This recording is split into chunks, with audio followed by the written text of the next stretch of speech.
my background, as was touched upon, is advertising and CRM to a certain extent. I worked with Ogilvy and Gray in London, Chicago, Dubai, Bahrain, Oman, and Europe as a regional director. I've recently sort of retired from the advertising field and entered to the consultancy field. And the result of that remains to be seen.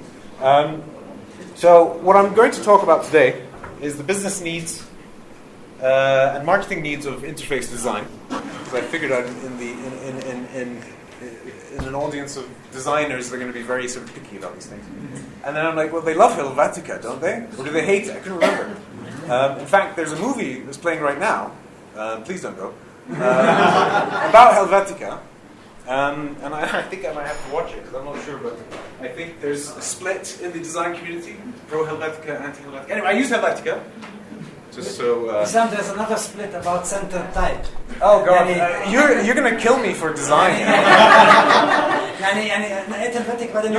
goes with the curve of the synapse. Okay. So it's a big subject. Business and marketing needs of interface design.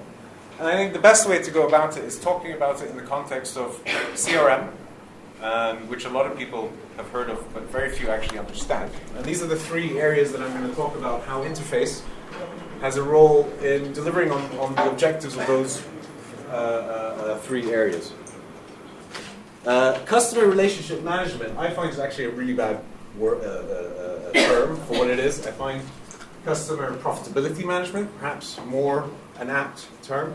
A lot of people think it means call centers and customer service. That's certainly a small part of it. But CRM, or as I'm coining now, customer profitability management, is a far less passive aspect of business and a far more active aspect of business. And the best way to explain CRM is a very simple chart.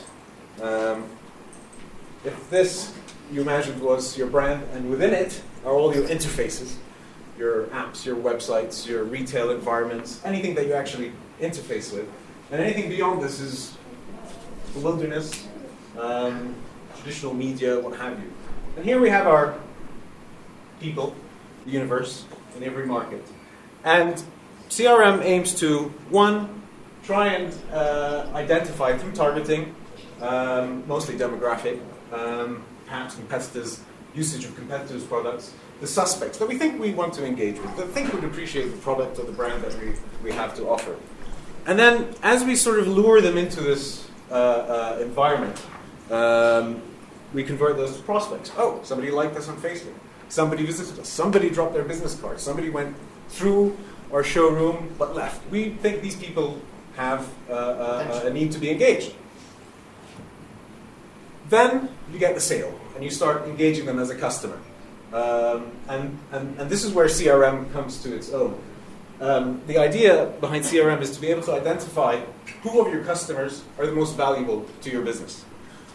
So you want to win customers, as in this case, we've won the right set of customers, and we want to be able to grow their value to a business over time, and make sure that over time we can keep them and maximize as much profit from them as possible. And if we've done everything right at this stage, by engaging them in the right way, which I'm going to talk about in a bit, we avoid the pitfall of actually losing them back to the population and having to go through the whole cycle again. CRM, if you will, is basically trying to lure people into the fold or the sphere of influence of our brand and get to know them better, identify their needs, and try to cater to their needs over time, and make sure we don't lose them. So, and this is called the customer relationship cycle, and it's a Ogilvy tool. I'm not stealing it, I work there. But we can't really talk about CRM without talking about loyalty. And there are many types of loyalty. There's behavioral loyalty, there's financial loyalty, and the ultimate kind of loyalty, which you see in brands like Apple, is the emotional bonding. And the only way that you can really get an emotional bond with a brand is if that brand is giving you something, an experience that actually resonates with you, is actually viewed as something that is catering to my specific needs. Apple, within their environment, within their iOS, within the iTunes platform, within everything, is very much about segmenting and targeting and being very relevant to people. And people appreciate it. Aside from having great products, you'll notice Apple never advertise, hardly ever advertise. They don't have to, because their biggest advocates are the users. Somebody told me about half an hour ago, I hate this phone. It was a Samsung. And I was thinking to myself, that little statement, I hate this phone, has undone the millions and millions of dollars of advertising that Samsung is doing to me. And the way that brands now operate, 20 years ago, you see an ad, you see a message from a brand, and you're like, okay, that seems to be what they're saying. And that was the most important thing. Today, the least important thing from a customer's perspective is what a brand has to say about itself. And the most important thing is what users and other people say about it. And that's where social media also comes into it as well. So loyalty can be, again, functional. I'm tied into this 2-year contract with Orange. I hate them, but what can I do? I've got to see it out, and then I'll get my iPhone and do with it as I will. That's the worst kind of loyalty, because it means once they finish that kind of engagement, they're going to go elsewhere. But to really get to that high, it's called bonding in the industry, where you actually bond with a brand, as Apple do very well. It's been proven scientifically time and time again that these people are the most profitable for me to engage. And that brings us to the Pareto Principle. And one of the aims of CRM databases is identify which 20% of your customers account for 80% of your profits, and thereby use 80% of your budgets to talk and engage with those 20%. But this, 10, 15 years ago, was this golden mantra. And CRM 20 years ago used to have loyalty cards, frequent flyer program cards, and that was the channel in which people would be engaged with the brand and get relevant, timely offers, etc. And now, with the advent of Web 2.0, we've had a bit of a revolution in that we can engage customers in their pocket, at home, on the desktop. We don't need to create channels and platforms or programs to engage. We can actually engage with them in a far more segmented and a far more individual way, directly through the technology that we have at hand. Sorry, this should have come later, but back to loyalty. Again, this illustrates neatly where if there's a strong emotional component to loyalty, and they actually, I mean, you might, there are many people who love Ferrari but don't actually own Ferraris. So that's kind of there. But you want people to actually use your products and not just love you. Because that kind of defeats the purpose. And that's what we want. Oh, this is what I want, actually. So keep in mind the Pareto Principle, the 20-80 rule. In the days of yore, when you had TV and newspaper and magazines, this was pretty much your mass audience. And everything was focused on that. Then came along your frequent flyer programs, your hotel loyalty programs. Okay, we have these tiered people, etc. Their needs can be addressed directly. And then, as we start to be able, with very strong databases and, more importantly, data, segment people into individual, almost clusters, we're able to cater much more effectively to their needs. This long tail chart actually has a lot, features a lot in modern marketing, in that even if you're doing search engine optimization on Google and organic searches on Google, you'll find that, you know, if we can use the pizza example, here's margarita, here's pepperoni with pineapple, pepperoni with pineapple and extra margarita, and then you get down to the obscure. Historically, we could never cater to these people because it was just too technically difficult. But now, it's much easier to segment down to an individual or clusters of individual and engage them at that level. And that's where I think the term relationship marketing comes into play that CRM used, but perhaps should have dropped 10, 15 years ago. And I just want to talk a bit about data, because that's kind of the platform for CRM. Without data, you really can't do anything. You don't know who you're talking to, you don't know anything about them. You need to be able to gather that data. And that's where interface is a great portal for data to be collected and to be managed. And the types of data that you find, everybody's familiar with demographics, 38-year-old, married, 2 children, etc. Psychographics and interests. Social media has been a great assistant to this, because ultimately we now know what people like, what they don't like, what they share, very importantly. And that gives us a better ability to profile the needs of people. You also have behavioristics. Do they buy on the weekends? Do they tend to buy by phone? These are all pieces of data that we need to gather in order to better understand how we can cater to our segments. Transactional data as well. We can't really tell if we're doing a good job of selling to these people if we can't actually say, well, we've had an uptake of 5%, we've had an increase in response by 3%. So there's a lot of transactional data that can be funneled through a lot of these sort of interfaces that are being designed, whether it's a mobile app or a QR capturing system. Benchmark data as well. A lot of people talk about increasing their efforts in advertising and marketing without actually having a benchmark, but it's good to establish all of your data against the benchmark to see if you're actually increasing the amount that you're selling. Contact details, obviously, and historical engagement responses. And this goes back to the idea of customer service. There's nothing more frustrating than dealing with a brand, and I use telcos as an example because they're my favorite clients to know. When they have no clue about all the problems I've had with them leading up to that point. Or, the worst thing is, I'm talking to you about the internet service, and all you want to talk to me is about the mobile service, when in fact, I'm dealing with a brand, one entity. So there needs to be that ability to sort of funnel all the data that you've been collecting about a customer through the customer experience, so that you can say, oh, this guy really doesn't like to be talked to this way, this guy really doesn't like this aspect of our service, or he really needs X. We should engage them proactively if we can, rather than reactively in the customer service. And obviously, a big aspect of interface today is the ability to customize, not just in terms of skins and colors and what have you, but actually content that's being pushed towards customers. And then again, these all fit into feeding into building a better profile that will enable us to send timely, relevant communications that will hopefully get a sale over time. Now, that's just a really brief touch on CRM. It's a very complicated beast, and it's evolved incredibly fast in the last 7 years due to technology and due to the ability to continually segment until you can get down to individual clusters and recognize their needs and address them. And today, it's less about selling products as much as it is catering to individual segments with brand experiences. And that leads us to brand experiences. Now, this is specific to digital marketing initiatives.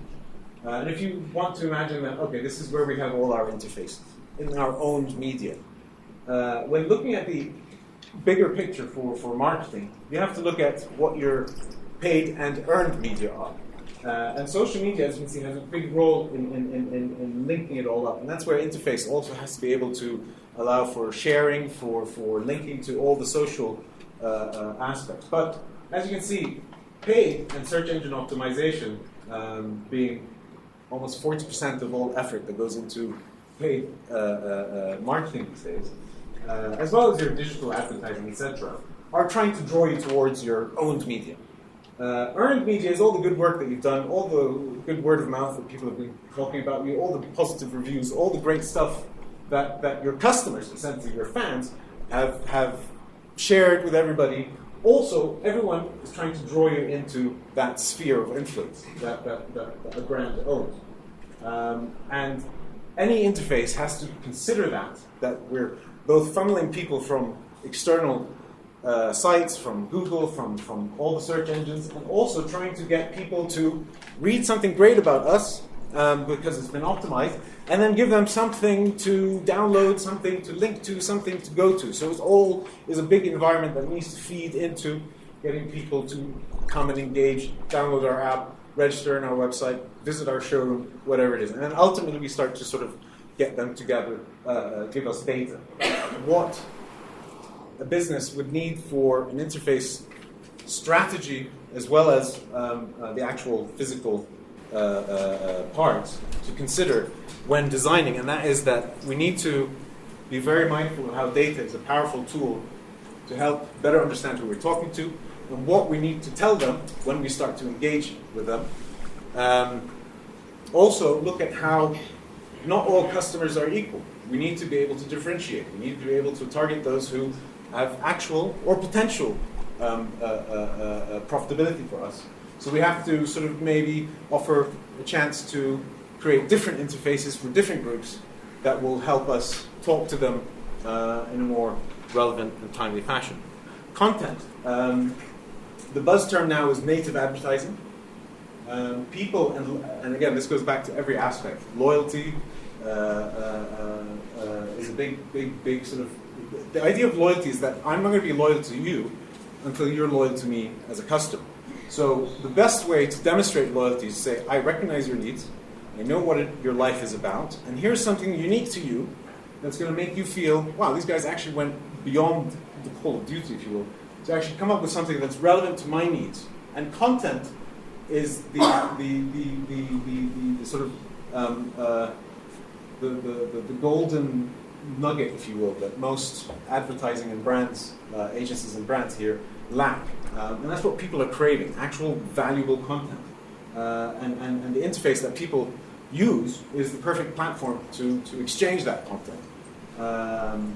Or native advertising, it's called. And the customer journey. You need to be able to map from searching, from considering to searching for something, how that's going to bring us to the fold of the brand, and how after they've downloaded, what we need to do to encourage them to go and purchase, share, and become more involved in the brand experience. Which is essentially how brands have changed from selling products to actually selling experiences that aren't just felt within the product itself, but also in the process of getting to buy the product, in the process post buying a product, how that's going to be shared, and how the sort of post-purchase experience through the customer service, again, is going to enhance that brand experience. And that is all I had to say today.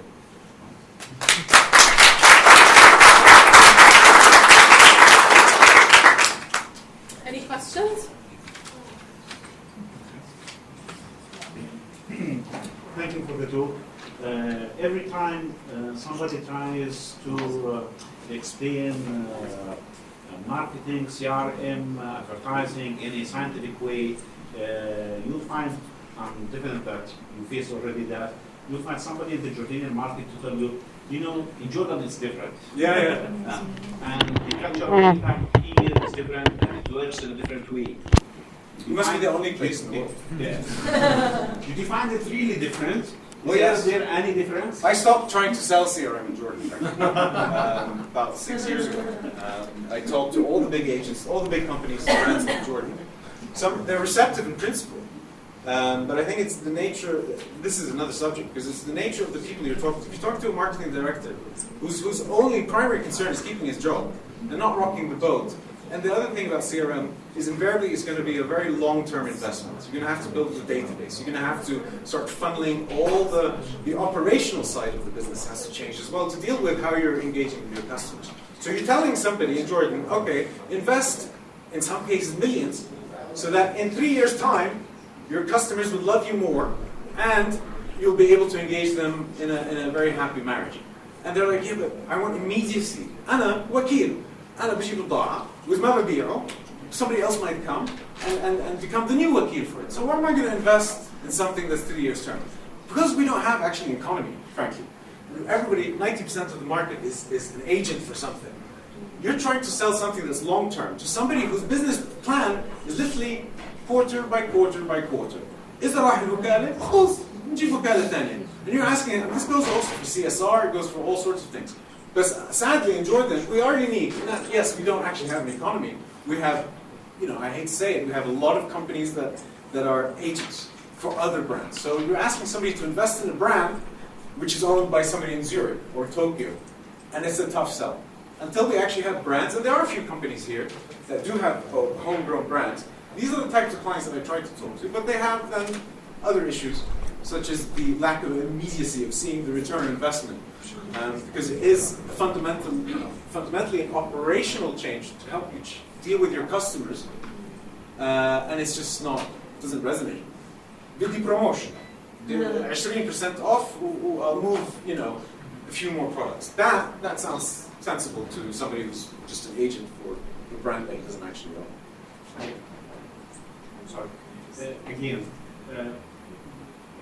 a lot of questions about small, medium businesses versus corporates. Well, I could understand that you are suggesting that these scientific tools and approach will be applicable only in corporates? No, the small business, they cannot afford it?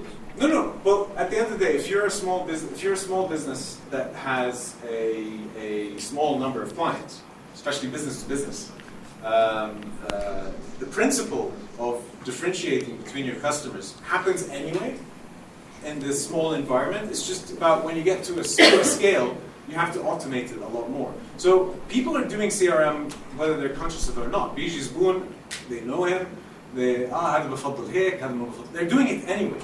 And the other thing is, because social media, there's a complete paradigm shift in advertising. I go to my clients and say, don't advertise. It's ridiculous. All you need to do is show to your customers that you're doing a good job. And they are going to do a better job of advertising you on your behalf to anybody else. If somebody said, I have this phone, I'm going to take that as the equivalent of a 10 million JD campaign. If somebody said, look, it does this and it's wonderful and it fits in my pocket, blah, blah, blah. I'm like, oh, that's brilliant. Somebody demonstrated the value of that product. But even going back to small businesses, if you start early enough by thinking about your customers, once you grow, it'll be much easier to adapt and adopt. Because again, it's also an operational. If you are small, it'll be much easier for you to quickly adapt and be more customer-centric. But if you're a big organization, yes, there's an obvious need, critical mass of people. But even a small business can approach their customers naturally in that way and grow organically. If any business wants to grow, you're going to have to eventually get to that stage. So you start small. It's going to cost you less, and grow that way. Yes. Yes. I'm gonna start where you ended.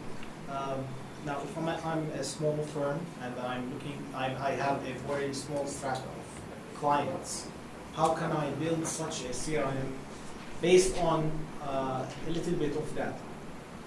For example, I'm an architect, so my clients I have long-term relationships with my clients.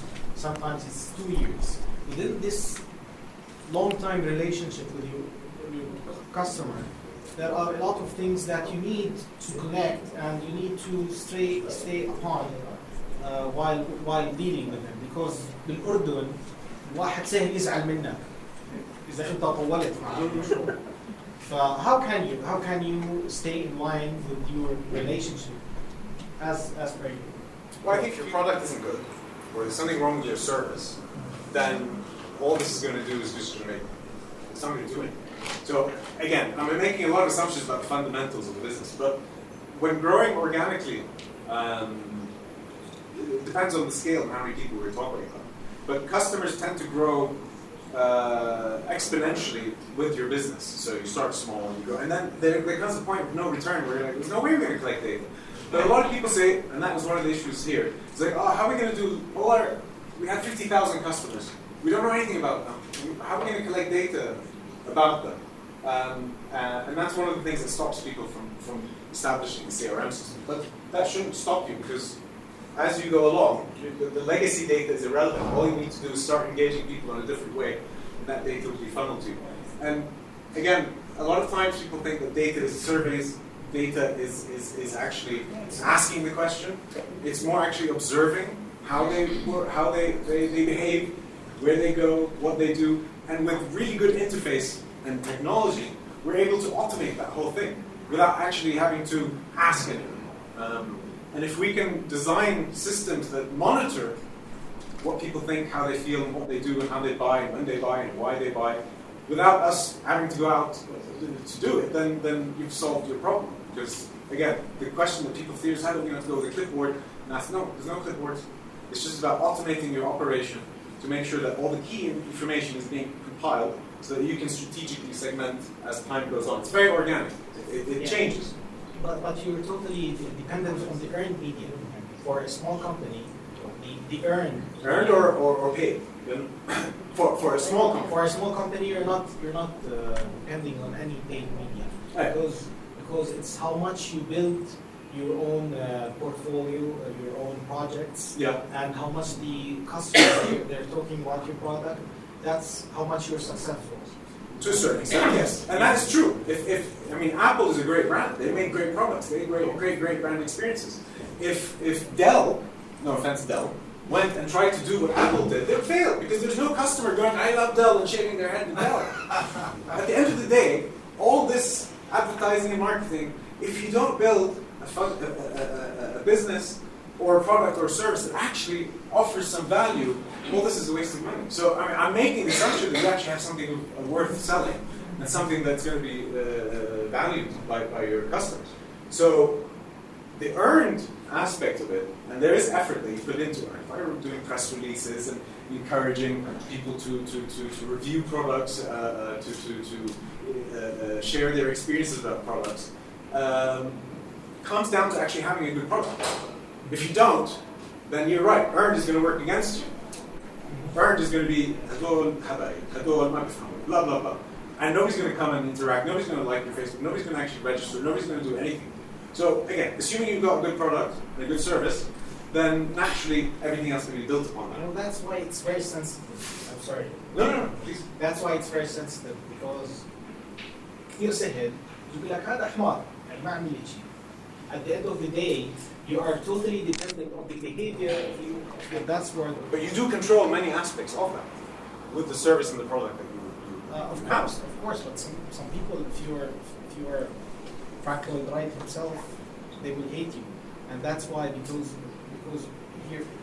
True. Urdun is a very different market. They don't respect the product they don't respect you, and they don't respect your product. And that's why I say not all of that. As a small company, sometimes you have to work on the earned سمعة تبعتك before paying for your advertising. Yes, to a certain extent, but even Apple have its haters. There are people who say Apple it's cold, it's heartless, it's for geeks, it's for blah blah. It doesn't have, it's bad for the. There are millions of people, but they're still the best brand in the world today. There are always going to be people who hate you for whatever stupid reason. But if you're doing your job right, eventually people realize he's just green and envy and whatever. You figure it out. There will always be, in any diagram, there will always be a percentage of people who are going to do things. It could be your competitors going out, I'm not but again, if you're doing everything right to begin with, a few rotten apples here and there are not going to ruin all your other efforts. So. Yes.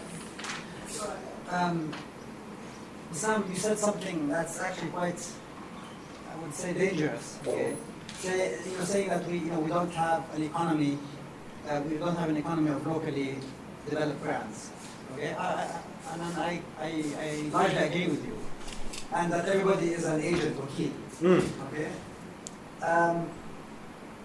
but if you look at the banking sector, okay, you look at the insurance sector, you look at the telecom sector, okay, and some of the locally produced food brands and so on. And why is it that they don't adopt these things? And the proof is that they don't adopt professional approach to customer relationship management. Even on one of the simple things that you mentioned, which is contact information. I still wonder why, you call, company X, you give them your full address, you send it by email, they take the address on the phone, okay, and then when somebody wants to, contact you again or send you something, okay, they ask for your address again. I mean, you have worked in Jordan on the aspect of CRM. What do you think is going wrong? again, I think it goes down to how you approach your business. Are you selling a product and a service, or are you trying to create experiences for your customers? And banks, and you actually just listed the only sectors where we have original homegrown. Yeah, banks. Telcos, banks, and a courier. And a few. Food. A few food, yeah.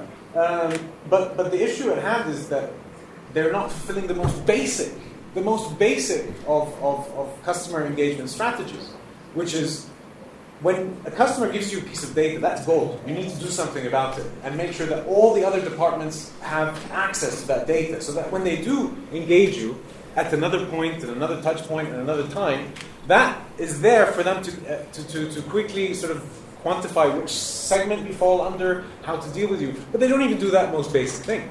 So it's almost like you have silos in an operational sense. You have the guy at the desk, you have the guy behind the phone, you've got different divisions, and nobody's collaborating. They're not collaborating at all. And that's because they don't have a decent CRM engine, and they don't have a customer engagement strategy. They're thinking, we have 16 of these, and we need to sell 16.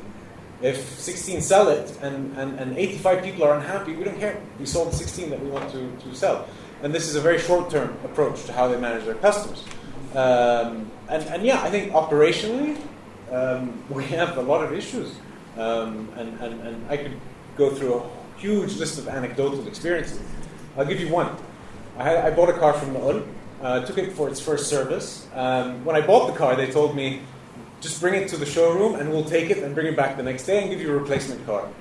When I went to call them, right, my car is 15,000 kilometers, they're like, oh, we don't do that servicing, we have to drive it to Na'ul. Oh, okay, fine. I go to Na'ul, sit there, wait for 2 hours to change the oil, whatever. Everything is fine. I'm like, okay, service redefined. They're putting some efforts. The last mile, I leave the compound. وين تصريح الخروج? تصريح الخروج ليش؟ This is my car. Here's my رخصة. This is my car. ممنوع تطلع. شو ممنوع تطلع؟ أنا مش موظف هون. أنا جاي filter والزيت. So this guy who's like, you know, on the scale of brand involved is the lowest, yeah? But he completely destroyed my experience, completely and utterly. No matter how much effort was put in for the past 2 hours, that one experience and then I had to go get it, and then بدوش طلعني أنا سبيت عليك لا ما بعرف شو لا and it became, here I am talking about it, became a really bad experience just from this one guy. So it doesn't take much, and an experience is only as good as the worst part of it. So you have to take care of every single little bit before you go into this sophisticated, lofty, idealistic approach to managing your customers. But you certainly have to be able to build profiles about your customers so that you can address their individual needs. So, I mean, we have a lot of issues when it comes to how we engage customers. And brands are all about engaging customers. If we don't take that most basic aspect, then it doesn't matter how good your advertising campaign is, how much money you give to this issue, how much you invest in that. If one little teeny aspect of my experience really makes me feel bad, then the whole thing collapses. So it's not an easy thing.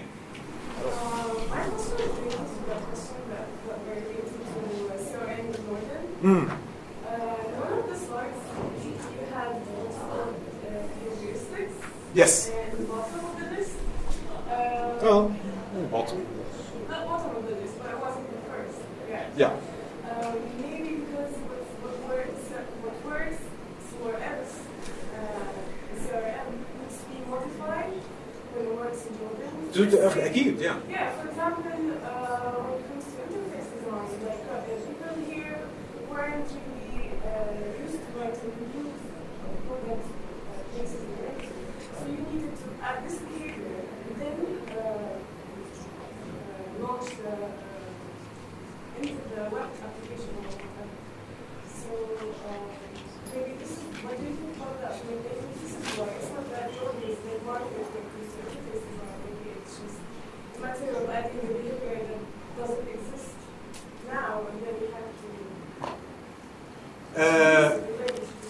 Well, what I meant here in terms of behavioristics is how does this person tend to buy reviews? Somebody, you might have a cluster of people who only buy this product on the website. Some people only buy this product in the store. Some people only buy this product